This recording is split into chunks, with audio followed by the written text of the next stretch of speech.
Hello, ladies and gentlemen, and everything in between. Welcome back to Geeks Watch. Today I want to talk about the 2010, it's that old, 2010 animated film Megamind, an image of which you will see here. Good job matching that up with the screen behind me. Unlike most of my reviews, there are going to be some major spoilers, just because there's some things I want to discuss about the film. So, the plot goes thusly. The film starts out with Megamind and his nemesis Metroman's origins. They're both infants on separate planets that are being destroyed by a black hole. They're both sent off by their parents in shuttles to safety. They both crash land on the planet Earth. Metroman is basically a Superman clone, not a Superman clone, but like a version of Superman, same powers and everything. And Megamind is obviously a Lex Luthor stand-in. But in this instance, Metroman crash lands in a luxurious mansion, and Megamind crash lands in a prison. And that's where they're both raised. That's kind of goofy. You would never raise an infant in a prison. They'd never allow it. Anyway, Metroman is raised in luxury and spoiled by his parents. Megamind is raised by criminals. They eventually meet at school, and Metroman as a child basically uses powers to win friends, and every time Megamind tries to fit in or defend himself from being bullied, it screws up and goes wrong. And he kind of realizes it's like, if this is all anyone will ever allow me to be, I'm just going to be a villain. And that kicks off their rivalry. Megamind is over the top and kind of bumbling. His plans always backfire and fail on him. Even the big plot, in the start of the film where he escapes from prison, kidnaps the reporter Roxanne Ritchie, who was the Lois Lane stand-in, and Metroman comes to save her. Even that plan is half-baked. Some of that is because of his minion.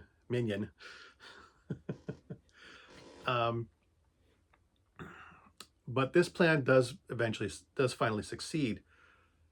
Metroman says his weakness is copper. He's been trapped in a copper dome, and Megamind's death ray kills him, much to everyone's surprise, including Megamind and his minion. And he basically takes control of the city, goes on a crime spree, and eventually becomes dissatisfied when he realizes that what kept him going was the constant fighting with Metroman. That was what drove him, was the challenge of trying to beat him. And now he's beaten him. He's like, what do I do now? He's not happy after the initial, trash in the city and massive crime spree and running through the streets. He's just so unsatisfied.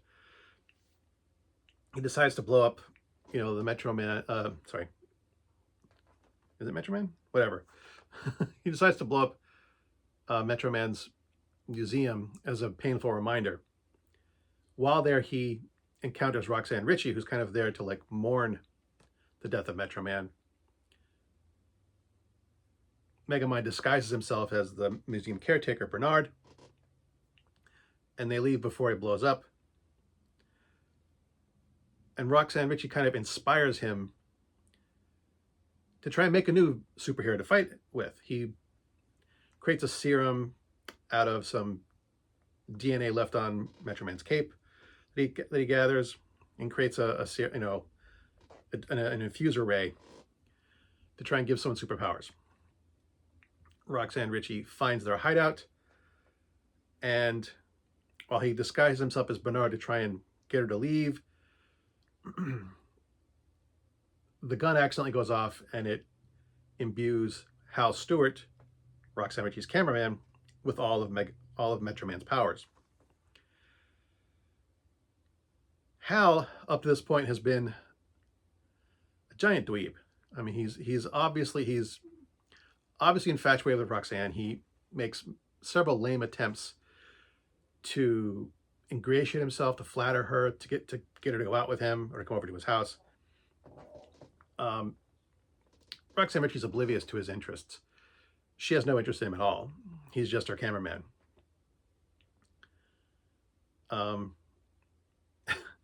Megamind like disguises himself as, it's obviously a Marlon Brando stand-in from the Christopher Reeve Superman films. Trains him to be a superhero, gives him the name Titan to challenge Megamind. While this whole training montage is going on, Megamind continues to disguise himself as Bernard and interact with Roxanne Ritchie. Initially, he doesn't know why he's doing it. I mean, it's just to like keep her off his case. But he finds himself liking her. She's the only person really who's treated him with any kind of dignity and respect, aside from Minion. And he likes that. He likes being treated like a person and not like a supervillain. Minion finds out that he's secretly attracted to Roxanne. Megamind fires his Minion.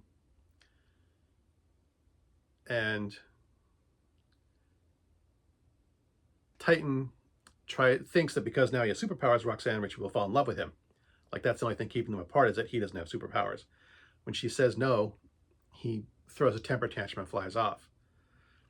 That same night, when Megamind disguises Bernard is out on a date with Roxanne, the holographic projector he's been using to disguise himself malfunctions. She realizes that he is Megamind and dumps him. The next day is supposed to be the big fight between Megamind and Titan. Megamind is basically left waiting inside, out in the city. Titan never shows. He goes to Hal Stewart's house, says, "What the hell?" Finds out that Titan has just been given up. The only reason he became a hero was to get Roxanne Ritchie. So now he's just going to be a supervillain. When they fight and Megamind loses and he says, "Take me off to jail," and Titan's like, "No, I'm going to take you to the morgue instead." And we realize that Hal's kind of a psychopath. He's a monster. He is the worst. He is worse than Megamind. He is an actual murderer. And tries to drain his powers with copper. It turns out it doesn't work. Megamind does escape. Titan now takes over the city. Does it even worse, does even more destruction than Megamind did. Megamind goes to Roxanne Ritchie, gets her to help him. Roxanne Ritchie knows of a place that Metro Man had too many M's.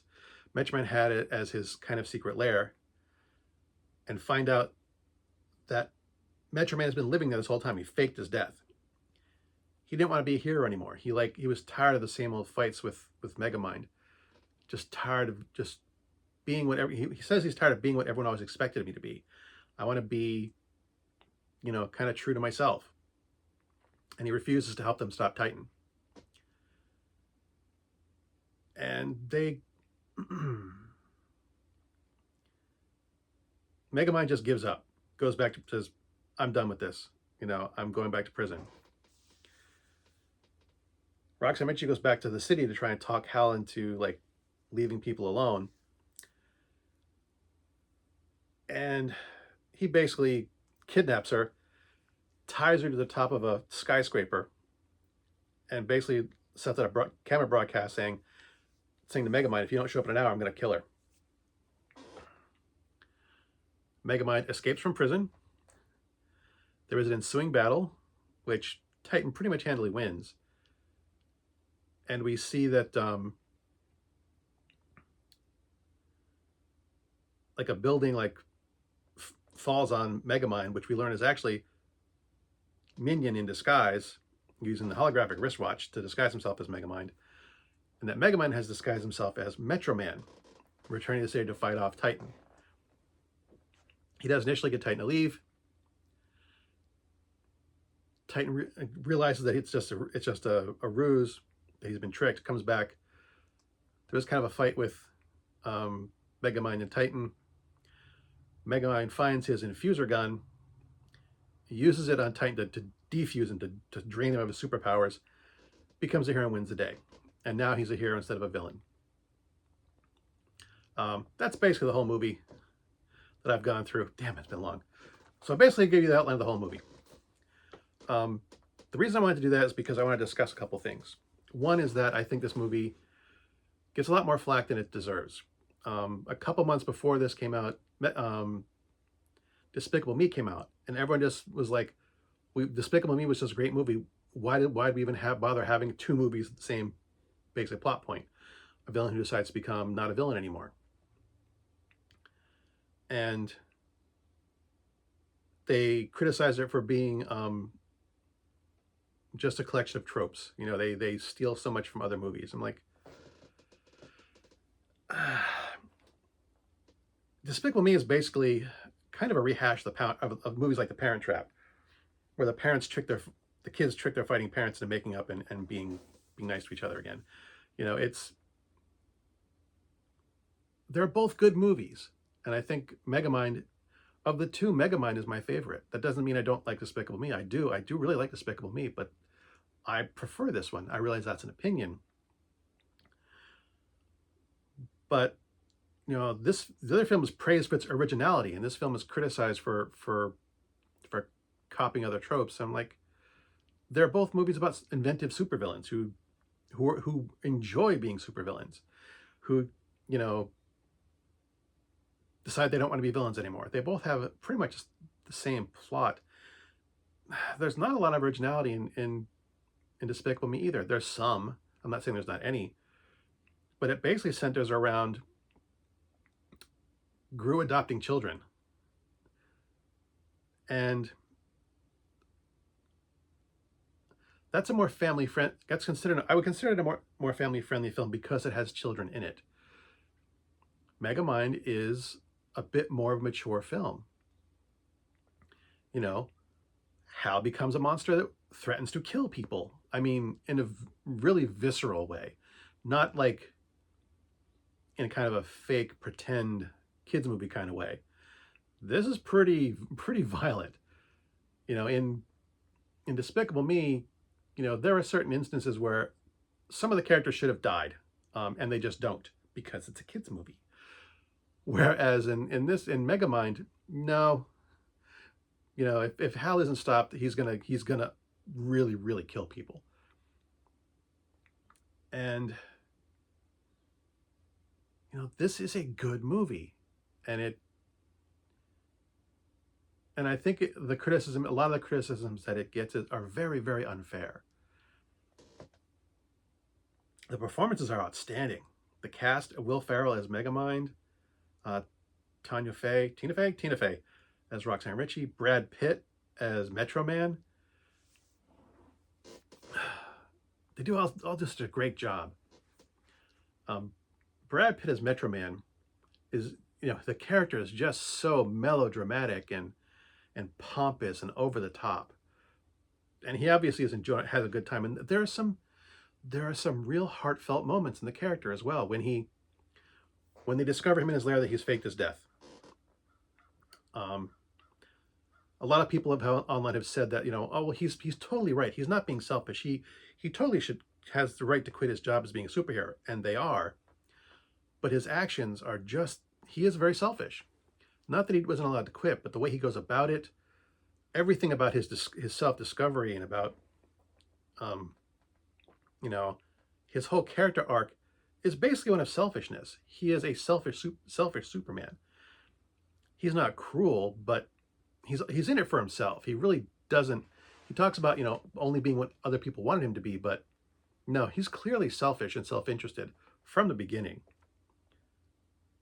Even his behavior during, like, when you first meet him, you know, he's juggling babies, like literally juggling babies in his hands and like flinging them around for the entertainment value, for entertaining the fans, not without concern for them. It's all about the entertainment.